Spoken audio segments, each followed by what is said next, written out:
Hello, welcome again to the Health IT Certificate Program lecture series. I'm Adam Wilcox, and this is the second lecture on data entry and storage in clinical computing systems.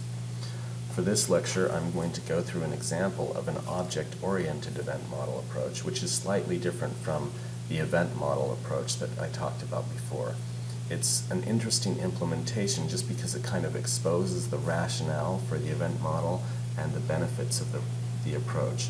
It's not necessarily something you would come across regularly, but if you can understand it as an example and why it was done, you can understand the consequences of other decisions around data entry and storage.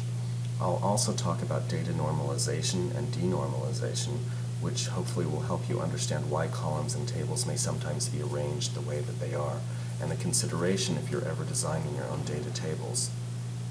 I'll also discuss data vocabulary issues briefly because that's talked about in other lectures, but I still need to talk about it just because it's an issue for data entry and storage. And finally, I'm going to talk about clinical data warehouses, which are a type of clinical repository used for data analysis generally.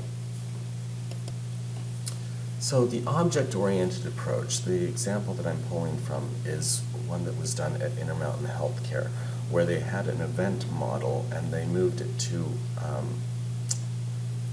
a more expansive clinical event model where they packaged the entire event as an object, and they had the event stored in and encapsulated in what was called binary encoding rules or burst strings. Now, binary encoding rules is not that important for you to understand. Just think of it as a way that you've compressed and created a string of all of the information that may be in the event. The reason they did these and their motivation was because it became faster to read the entire event than to be moving around to find its different parts. And then they had a secondary relational database structure to index the clinical events. So this is similar to the event model, and here's more detail of the event model that I mentioned before about that was described by Ginnikin and Stam, where you have the event and you have you can have events around visits and laboratory results, but then you can have these different actions, which may be a history or physical examination or hemoglobin tests. These are all one-to-many relationships in children, supertypes and subtypes, etc. In the clinical event model, now this is information taken from Craig Parker's thesis when he was working at Intermountain Healthcare.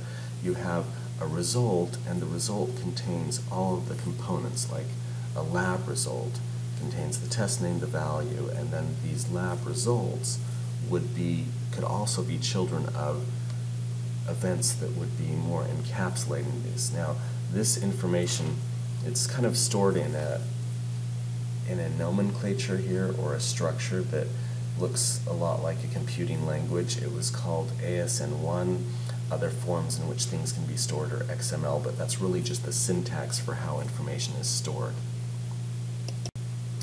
Now, why would they choose a model that's more object-oriented, where you have the whole event encapsulated in one string, rather than the other event model that I talked about, where you have events and then multiple components in a table?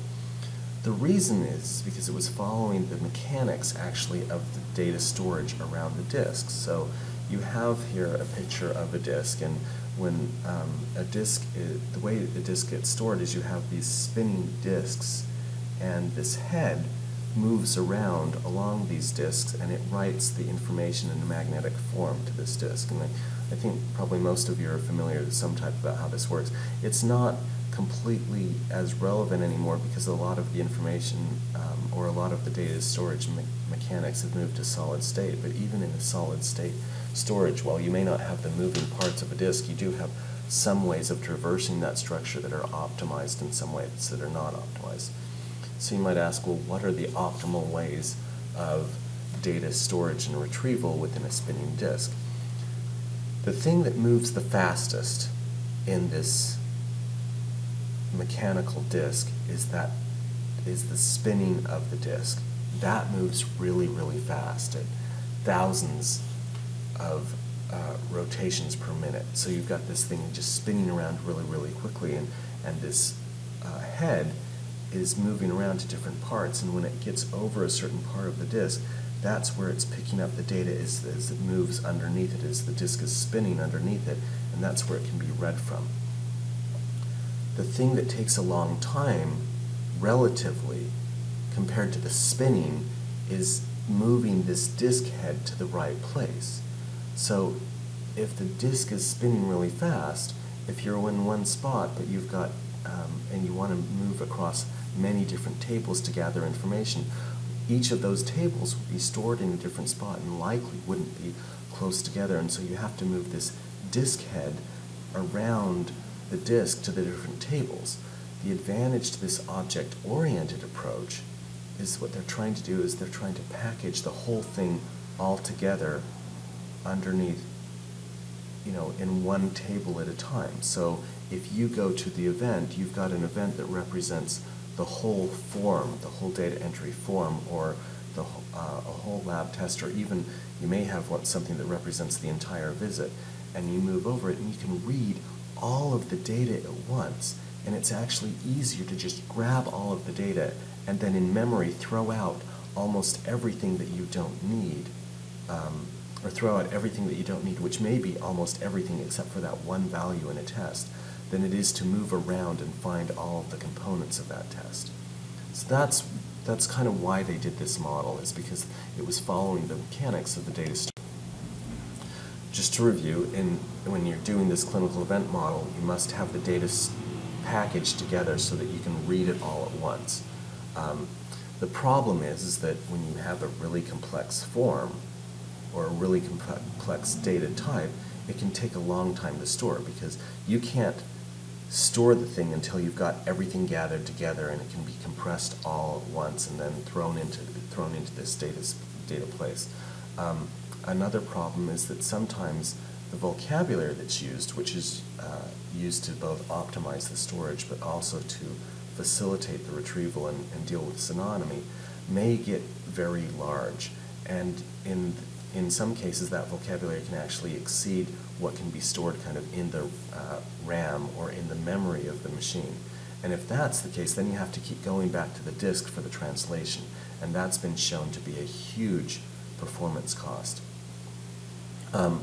What's done with this clinical event model is, you could ask the question, well, how do you know what event is storing what piece of information? How do you know if when you're looking for a lab test that clinical visit has that type of lab value? Why would you be going to? Because otherwise it can be really inefficient, because if you have to just keep searching through each clinical event and saying, oh, was the lab test in this one? No. Was the lab test in this one? No. So what is done is you have both a relational database and a relational database that kind of gives the location of different types of data in the clinical events. And one of the issues with this clinical event model is this relational database that's used to navigate to the clinical events can be difficult to model. When it's modeled correctly, it doesn't affect performance poorly, but there are times when arbitrary decisions about the modeling unknowingly can affect performance. Those are just some of the disadvantages, but the real advantage, again, is going back to that image of the disk, is that it's so much easier to read a lot of data at once and then throw away a large part of that you don't need than it is to have to move that disk head to just gather precise pieces of information around the disk. And that was the advantage to the clinical event model. Now, the reason I'm telling you about this is not because it's a type of system that you're going to likely see, but rather, if you think about that, it kind of explains some of the advantage to the event model versus the relational table model, where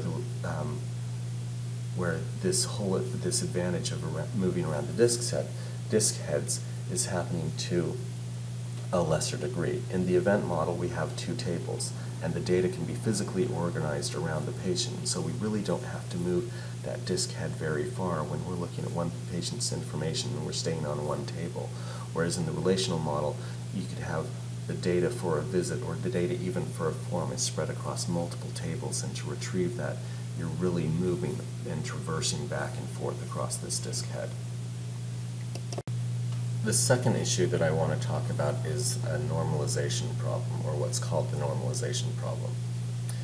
This happens when a database structure becomes normalized, which means that the structure is made to fit a database normal form. Now, if you've taken database classes, you may know what first normal form or second normal form are.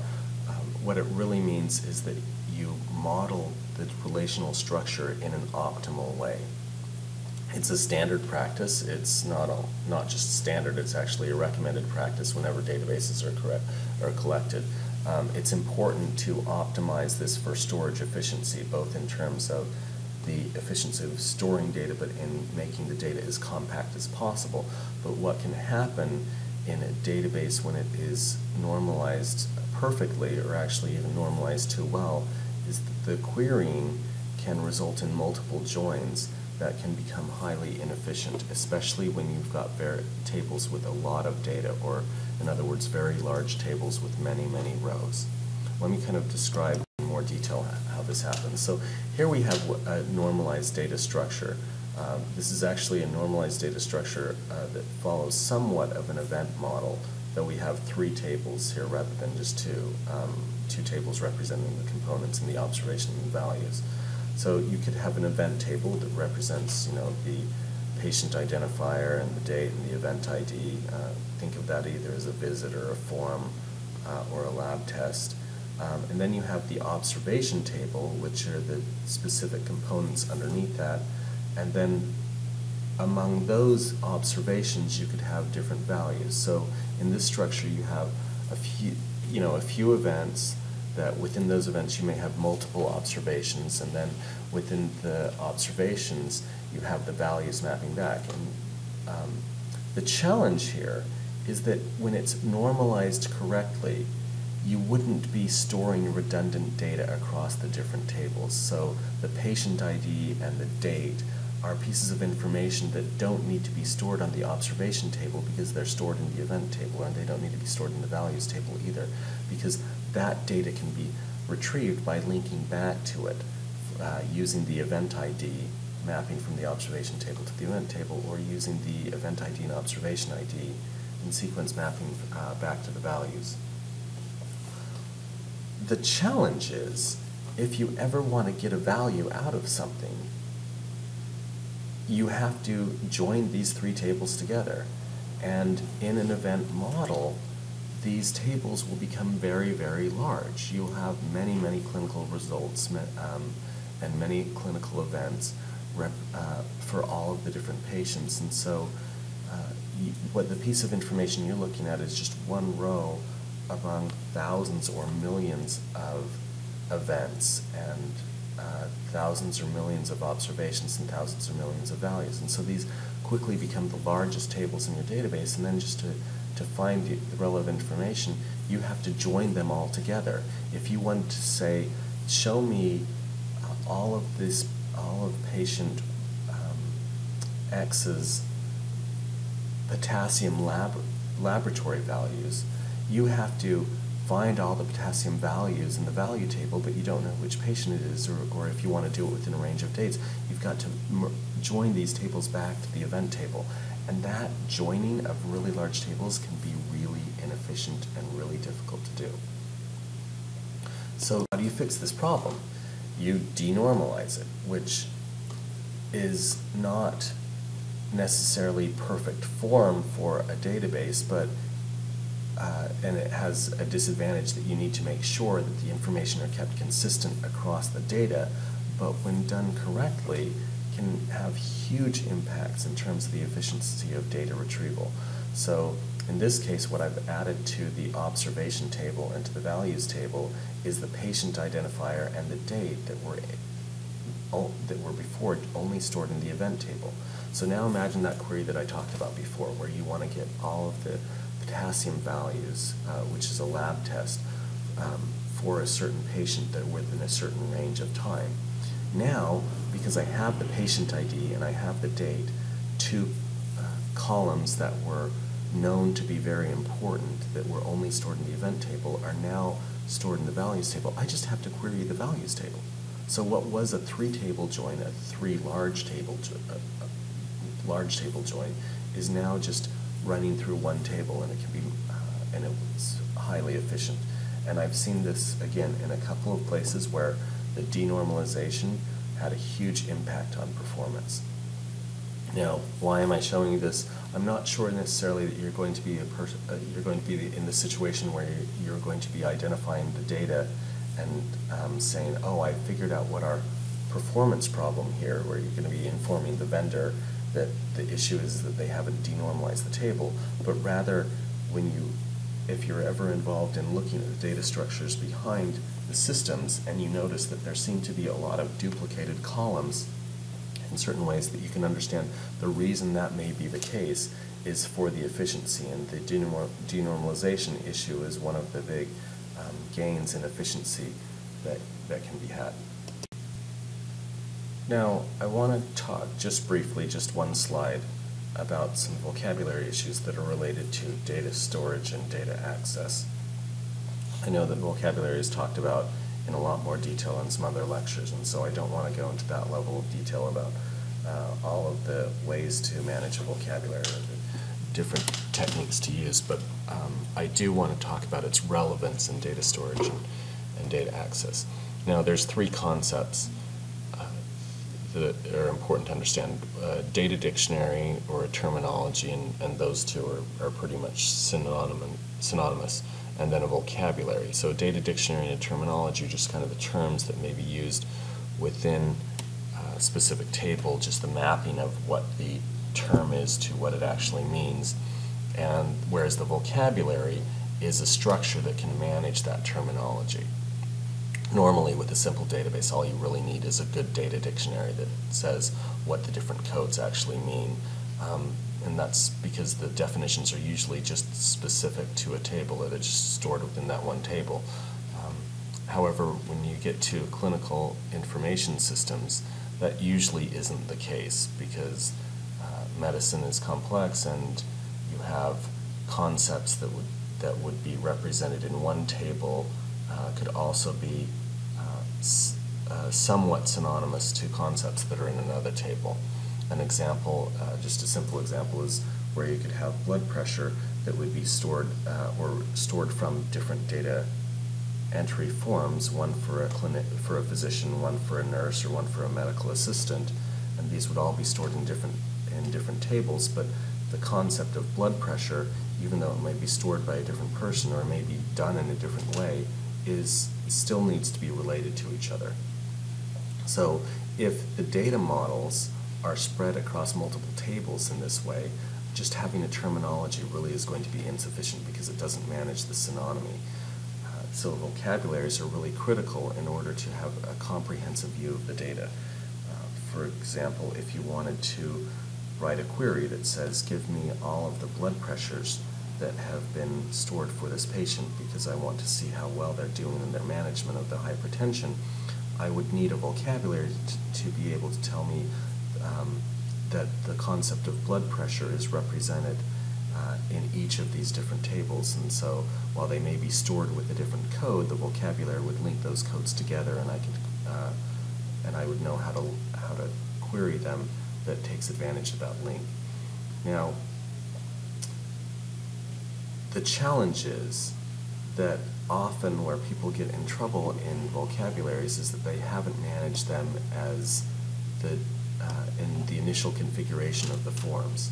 So the warning is that vocabulary is likely to be very important, that the terminology alone is probably going to be insufficient if you're configuring forms, and so you need to manage the vocabulary throughout the configuration period. And the other challenge, or the related challenge, is that you usually don't know how valuable the vocabulary is until you deal with problems where it's too late.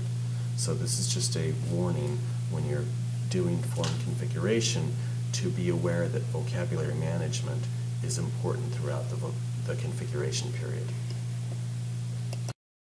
The last topic I want to discuss is clinical data warehouses. And clinical data warehouses are different from a clinical repository in that the clinical warehouse is usually used just for an analytic purpose. It's not typically used for active patient care. If you wanted to pull up show me the data that are available for a certain patient that I'm seeing right now, that's usually done through an electronic health record, and that data are pulled directly from the clinical repository, the clinical database. The data warehouse is something more used for a back-end analysis where you want to compare different patients. Often happens after the patient goes home, but there are some exceptions, but for the most part it's done for post analytics about what you can do better next time.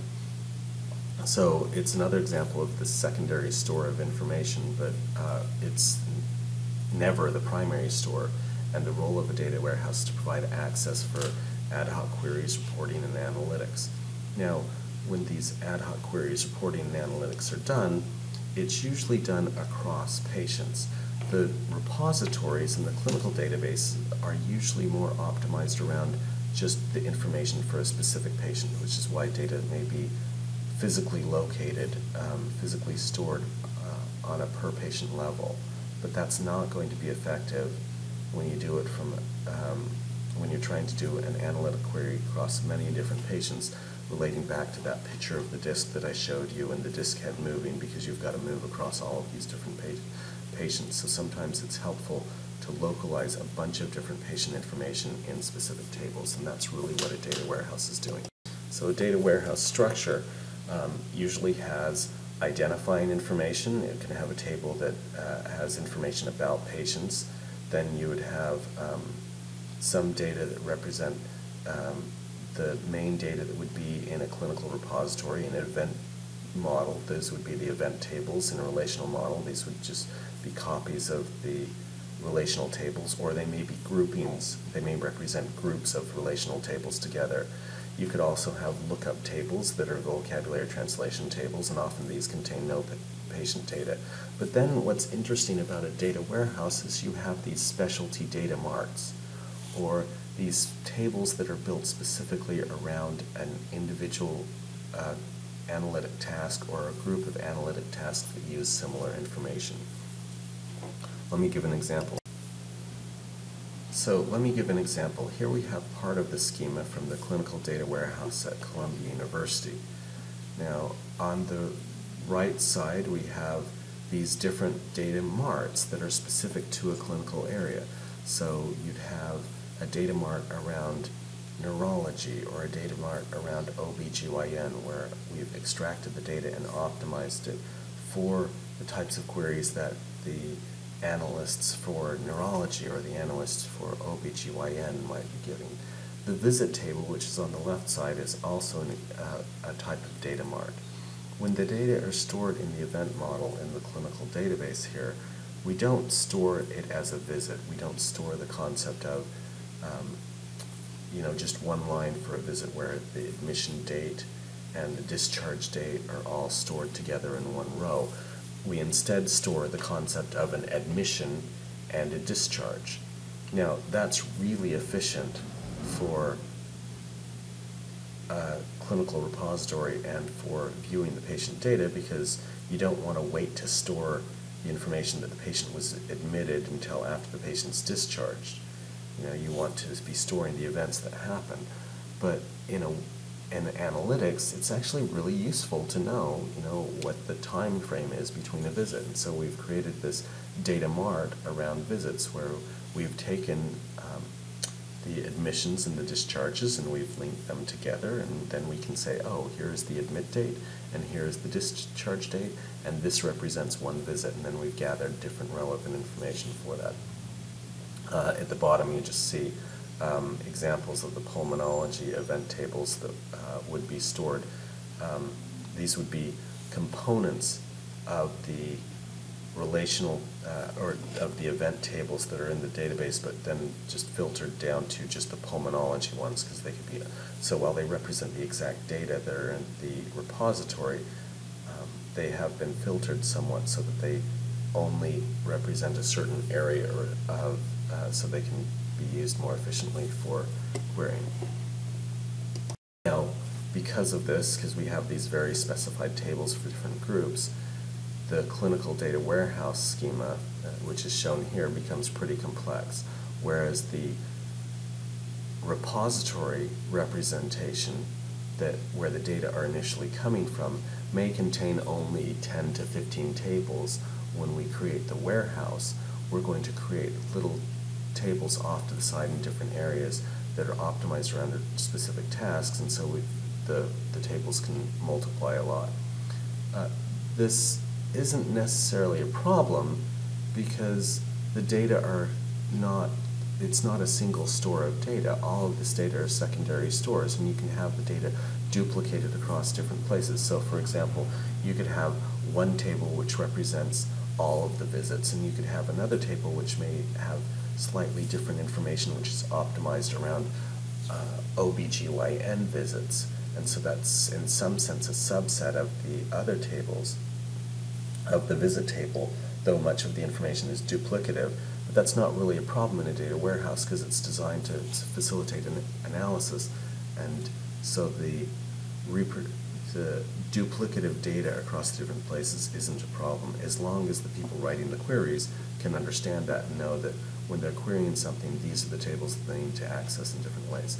And you may, in your career, see a data warehouse and note that certain characteristics of the data warehouse do not fit the characteristics of a repository, and what you wouldn't do in a repository is commonly done in a warehouse. So I just want to kind of explain that. The reason this is done is it's optimized really around retrieval, around cross patients, and sometimes in doing that it's efficient to create almost a separate table for a separate group of queries.